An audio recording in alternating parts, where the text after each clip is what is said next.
Brother वू के episode 9 के साथ हाजिर हो। अगर अभी तक आपने मेरे चैनल को सब्सक्राइब नहीं किया हुआ तो जल्दी से चैनल को सब्सक्राइब कर दे, वीडियो को लाइक और शेयर कर दे, शुक्रिया। तो लास्ट एपिसोड के एंड पे हमने देखा था वूफू को मारने के लिए हीटियान ने कुछ गुंडों को भेजा होता है, लेकिन वूफू उनको मारने के बाद रूम में जाता है और जाकर हीटियान को भी एक किक मार देता है जिससे वो काफी जख्मी होता है। तो इस एपिसोड की शुरुआत में हॉस्पिटल का सीन दिखाया जाता है। वो हॉस्पिटल के बेड के ऊपर पड़ा होता है, उसका बाजू भी टूट चुका होता है। डैड उसके पास खड़े होते हैं। वो अपने डैड से कहता है, डैड उसने मेरी बॉस का इंसल्ट कर दिया, आपकी ही फैमिली के सेकंड यंग मास्टर के साथ इतना बुरा हुआ है, मैं उस लड़के को जिंदा नहीं देखना चाहता। उसके डैड उसे कहते हैं, तुम्हारे बड़े भाई ही गैंग को इस बारे में पता चल चुका है और वो बहुत ही जल्दी वापस आने वाला है। 3 दिन में वो यहाँ पर वापस आ जाएगा और उसके बाद इस लड़के का यहाँ पर आखिरी दिन होगा, इसलिए तुम्हें ज्यादा परेशान होने की जरूरत नहीं है। तुम्हें पता है कि तुम मेरी ही फैमिली के बेटे हो और मैं अपनी फैमिली का नाम तो नहीं खराब होने दे सकता। बहुत ही जल्दी मेरा बड़ा बेटा वापस आएगा और मेरी फैमिली का नाम दोबारा से राइज करेगा, लेकिन मेरे बेटे के आने से पहले मैंने यहाँ पर किसी और को भी हायर किया है, चलो पहले उससे मिल लेते हैं। दरवाजा खुलता है और एक किलर अंदर आता है जो कि काफी अच्छा मार्शल आर्टिस्ट होता है और वो काफी पावरफुल भी लगता है। तो वो अंदर आने के बाद उसे कहता है, सेकंड यंग मास्टर आपको ज्यादा परेशान होने की जरूरत नहीं है, उस लड़के की कल्टीवेशन बेस की रिफाइनमेंट स्टेज के ऊपर है और वो इतना भी पावरफुल नहीं है। तो कुछ दिनों की बात है, 1-2 दिन के बाद मैं उसका पीछा करूंगा और उसके बाद उसे इस दुनिया से मिटा दूंगा। साथ ही वो वहाँ पर हंसना शुरू कर देता है, बड़ी क्रिंजी से स्माइल दे रहा है जैसे कि ये बहुत बड़ा कोई विलन है। यहीं से हमारा नेक्स्ट सीन रूम का दिखाया जाता है जहाँ पर वूफू अपने रूम में अपने बेड के ऊपर आराम से लेट रहा होता है। उसी वक्त मोटू भागता हुआ अंदर आता है। मोटू से कहता है, ब्रदर वू बहुत ही बुरा होने वाला है। वूफू से कहता है, अब क्या हो गया, हमेशा ही तुम कोई बुरी खबर लेकर आते हो, अब मुझे बताओ क्या हुआ है।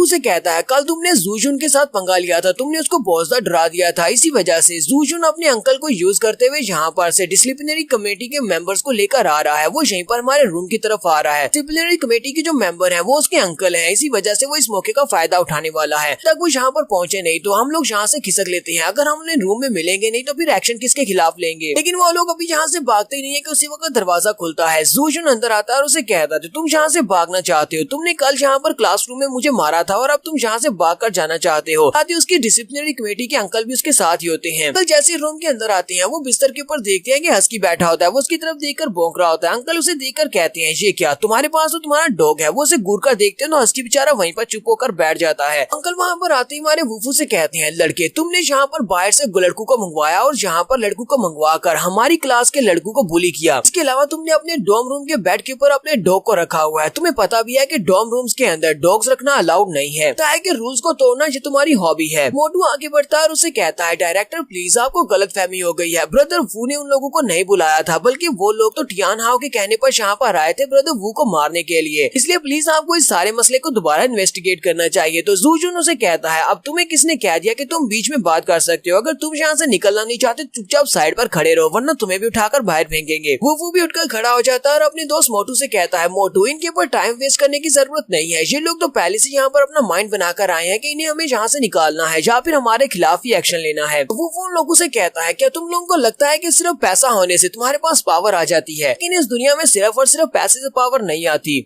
जूजुन और उसके साथ उसके अंकल दोनों ही सामने खड़े उसकी तरफ देख रही होती हैं कि अब ये यहाँ पर क्या करने वाला है। तो वो अपने हाथ के अंदर अपनी पावर्स को रिलीज करता है। मोटू चिल्लाकर उसे कहता है, ब्रदर वो प्लीज ऐसा मत करना, ये हमारी यूनिवर्सिटी की डिसिप्लिनरी कमेटी के मेंबर हैं, इसकी वजह से अगर तुमने अटैक किया तो तुम्हें सजा मिलेगी। लेकिन हमारा वूफू उसकी बात नहीं सुनता और अपने पंच में अपनी पावर को रिलीज करने के बाद उन दोनों के मुंह के करीब अपने पंच को करता है, जिससे काफी ज्यादा प्रेशर निकलता है। इतना ज्यादा प्रेशर निकलता है कि अंकल बेचारे की तो विग भी उड़ जाती है और वो नीचे से टकला निकल आता है। वो उन दोनों को अपनी पावर दिखाने के बाद से कहता है, यहाँ से दफा हो जाओ, इससे पहले कि मैं तुम्हारे पर अटैक करूं। जबकि जूजुन यहाँ पर हमारे वूफू से कहता है, वूफू बस भी करो, यहाँ पर इस बात को एक्सेप्ट कर लो कि तुम ही बाहर से लड़के लेकर आए थे, अंकल के सामने तुम इस तरह झूठ नहीं बोल सकते। कि हमारा वूफू उसको गले से पकड़ लेता और कहता है, लगता है कि तुम इस तरह बात नहीं सुनने वाले, जबकि तुम यहाँ पर झूठ बोले और ऊपर से मुझे कह रहे हो कि मुझे इस बात को एक्सेप्ट कर लेना चाहिए। तो जैसे ब्रदर वो वहाँ पर उस लड़के को गले से पकड़ता है, उसका अंकल जल्दी से भागता और बाहर जाता, अपनी विग उठाता और वूफू से कहता है, लड़के तुमने मेरे सामने मेरे बांझों को पकड़ा है, अब देखो मैं तुम्हारा क्या करता हूँ, मैं जाकर स्कूल के एडमिनिस्ट्रेशन टीम के साथ इस बारे में बात करूंगा और तुम्हें सजा मिलेगी। बड़ी स्पीड से वो वहाँ से भाग जाता है, जबकि जूजुन चिल्लाकर उसे कह रहा होता है, अंकल तुम कहाँ पर जा रहे हो, मुझे भी अपने साथ लेकर जाओ। नेक्स्ट सीन अगले दिन सुबह सुबह का दिखाया जाता है। ये लोग अपने क्लासरूम में बैठे होते हैं। मोटू वूफू से कहता है, ब्रदर वू तुम्हें नहीं लगता कि तुमने कल कुछ ज्यादा ही एक्शन ले लिया था, मैं तुम्हें बताया भी था कि वो डिसिप्लिनरी कमेटी के मेंबर हैं, आज देखना कुछ ना कुछ बुरा जरूर होगा।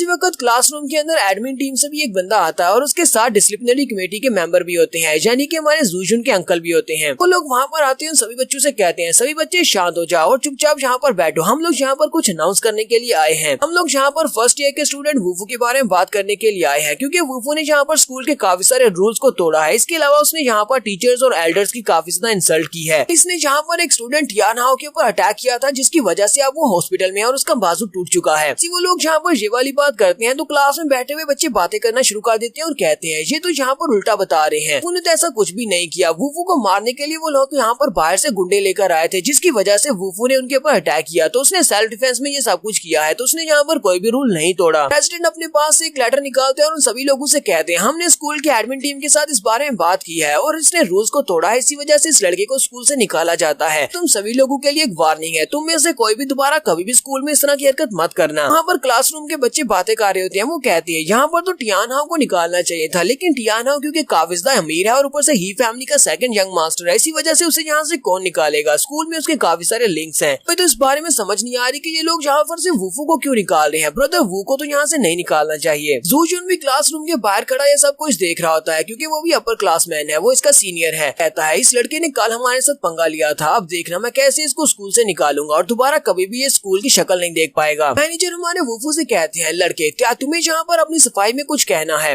वुफू आगे से बिल्कुल खामोश होता है। उसी वक्त दरवाजा खुलता है और किंग अंदर आती है। किंग उनसे कहती है मुझे यहाँ पर कुछ कहना है। डायरेक्टर मैनेजर उसे कहते हैं किंग तुम यहाँ पर क्या कर रही हो, ये क्लासरूम है और क्लासरूम में तुम इस तरह नहीं आ सकती, तुम थर्ड ईयर की स्टूडेंट, जाओ जाकर अपनी क्लास में बैठो। किंग उनसे कहती है डायरेक्टर आपको तो पता होगा यहाँ पर जो मार्शल आर्ट्स का क्लब है मैं उसकी प्रेसिडेंट हूँ और हमारा वुफू हमारी मार्शल आर्ट्स क्लब का एक मेंबर है, मेंबर को बचाने के लिए मैं तो यहाँ पर आऊंगी। किंग अपने साथ बॉस बियाओ को भी उठाकर लाई होती है। वो उसे कहती है चलो जल्दी से आगे बढ़ो और इन्हें सारी बात बताओ। वो उनसे कहती है तुम लोगों को क्या लगता है कि तुम लोग यहाँ पर जो चाहे वो कर सकते हो, तुम में से कोई भी ब्रदर वू को यहाँ से निकाल नहीं सकता। वुफू भी जल्दी से उठकर खड़ा हो जाता है और किंग से कहता है हालांकि तुम यहाँ पर जो कुछ भी कर रही हो ये सब कुछ जरूरी नहीं था, मैं खुद इस मसले को निपटा लेता, लेकिन फिर भी तुम्हारा बहुत बहुत शुक्रिया। किंग भी उसकी बात सुनने के बाद काफी गुस्सा होती है और कहती है इस लड़के की ईगो तो देखो, हमेशा इसकी नाक पर बैठी रहती है। अगर मैं इस ब्याह को यहाँ पर नहीं लेकर आती तो फिर तुम इस मसले से कैसे निपटते, तुम्हारे पास इस मसले से निकलने का कोई और हाल था। वुफू वहाँ पर अपनी एनर्जी को रिलीज करते हुए कहता है इन सभी के खिलाफ जाना तो मेरे लिए बहुत ज्यादा आसान है। तो यहाँ पर वुफू जितनी भी एनर्जी को रिलीज करता है या सिर्फ और सिर्फ दूसरा कल्टीवेटर ही देख सकता है, यानी कि वहाँ पर सिर्फ किंग ही उसकी पावर को देख सकती है और कोई भी नहीं देख सकता। उसकी पावर्स को देखकर काफी हैरान होती है। वो कहती है ये तो मेटामॉर्फोसिस स्टेज के ऊपर पहुंच चुका है,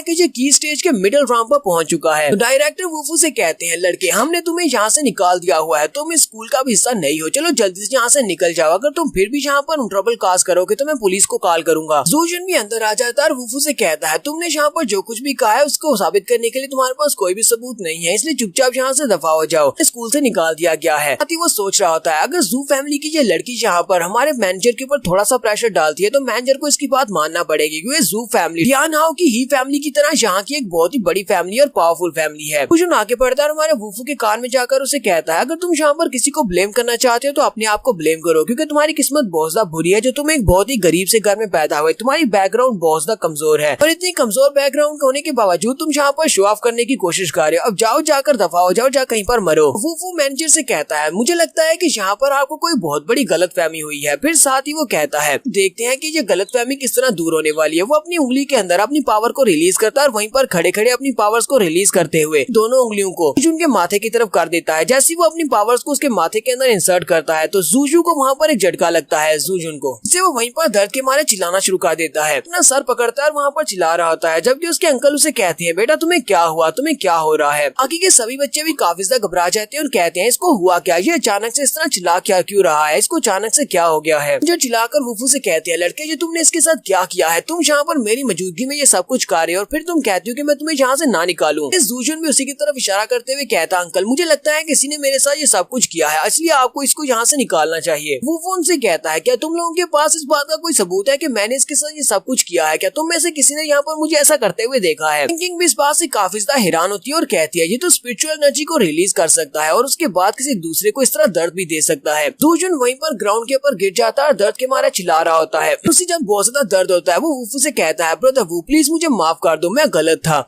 हमारा वुफू से कहता है तुम्हारे जैसे लड़के को मुझे ब्रदर कहने का हक नहीं है और ना ही तुम मेरा नाम पुकार सकते हो, ताकि तुम्हें मुझे क्या कहना है। तो वो उसकी बात सुनने के बाद से कहता है फादर प्लीज मुझे माफ कर दो, ये दर्द तो बहुत ज्यादा दर्दनाक है, प्लीज मुझे छोड़ दो, मुझे जाने दो, मैं तुम्हारे साथ दोबारा पंगा नहीं लूंगा। तो ब्रदर वू से कहता है तो तुम्हें यहाँ पर सभी को इस बारे में सच बताना होगा कि यहाँ पर क्या हुआ था और तुम मेरे ऊपर कौन से इल्जाम लगा रहे हो। तो जो उसकी बात सुनने के बाद से कहता है ठीक है मैं सभी को बताता हूँ। वो उनसे कहता है सब कुछ हीट यान हाउ ने किया है। हीट यान हाउ ने ब्रदर वू का रास्ता रोका था और उसने ब्याओ को हायर किया था अपने गुंडों के साथ इसको पिटवाने के लिए। यहाँ पर हमारे ब्रदर वू ने अपनी सच्चाई को साबित कर दिया है। हमारी नेक्स्ट एपिसोड काफी इंटरेस्टिंग होगी क्योंकि नेक्स्ट एपिसोड में वो किलर भी यहाँ पर आएगा हमारे वुफू को मारने के लिए और उसके बाद ही फैमिली का फर्स्ट जंग मास्टर ही गैंग भी वापस आने वाला है और उसके बाद हमारी मार्शल आर्ट्स की जर्नी स्टार्ट होगी। एपिसोड की एक्सप्लेनेशन अच्छी लगी हो तो कमेंट करके जरूर बताइएगा। चैनल को सब्सक्राइब कर दे, वीडियो को लाइक और शेयर कर दें। शुक्रिया।